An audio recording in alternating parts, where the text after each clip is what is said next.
दोस्तों, बचपन की एक अनजान गलती कैसे किसी की पूरी जिंदगी तबाह कर सकती है, ये आज की कहानी सुनकर आपको समझ आएगा। ये किस्सा मेरे एक दोस्त राहुल का है, जो आज भी उस रात को याद करके कांप उठता है।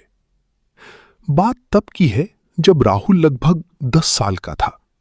महाराष्ट्र के एक छोटे से गांव में गर्मी की छुट्टियां बिताने गया था। गांव के बाहर एक पुराना रास्ता था जो सीधा शमशान की तरफ जाता था। गांव वाले कहते थे कि शाम के बाद उस रास्ते पर कोई अकेला नहीं जाता, क्योंकि वहां अक्सर लोग उतारा करके छोड़ देते हैं। एक दिन खेलते खेलते राहुल की क्रिकेट बॉल झाड़ियों में चली गई। बॉल ढूंढते हुए वो सुनसान रास्ते के पास पहुंच गया। वहां एक बड़ी पीपल के पेड़ के नीचे उसने देखा कि एक पुरानी कपड़े की गुड़िया डॉल पड़ी हुई थी। उस गुड़िया के गले में लाल धागा बंधा था और उसके आसपास कुछ नींबू और सिंदूर बिखरा हुआ था। राहुल बचपन में शरारती था। उसने बॉल समझकर उस गुड़िया को उठाया और अपने साथ घर ले आया। उसे नहीं पता था कि वो किसी के ऊपर से उतारी गई बला को अपने साथ घर ले जा रहा है। उसी रात से घर में अजीब घटनाएं होने लगी। राहुल की चाची, जो उस वक्त प्रेग्नेंट थी, उनकी तबीयत अचानक बिगड़ने लगी। वो नींद में डरावनी आवाजें निकालती और उनकी आंखें पूरी सफेद हो जाती थीं। पूरी घर में ऐसा लगता था जैसे कोई और भी मौजूद है, जो दिखाई नहीं देता पर उसकी सांसें सुनाई देती थीं। घर वालों ने गांव की एक पुरानी तांत्रिक को बुलाया।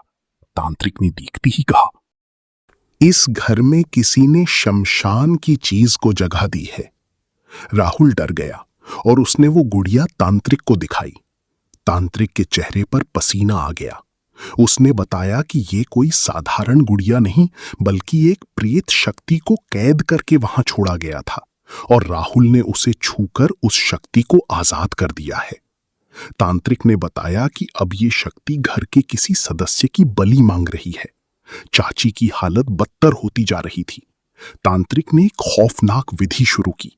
राहुल को वापस उसी पीपल के पेड़ के पास जाना था, लेकिन इस बार उसके हाथ में वो गुड़िया और एक काले कपड़े में लिपटी हुई कोई चीज थी।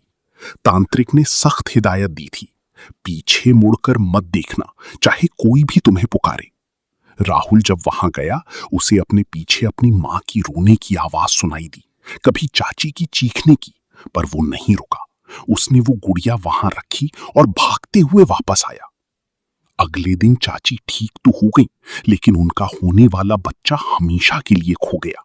वो शक्ति जाती जाती अपनी कीमत ले गई थी।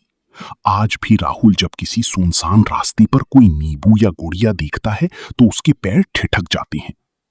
तो दोस्तों, याद रखिए, रास्ते पर पड़ी हर चीज खिलौना नहीं होती। कभी कभी एक छोटी सी उत्सुकता, क्यूरियोसिटी, मौत का संदेशा बन सकती है।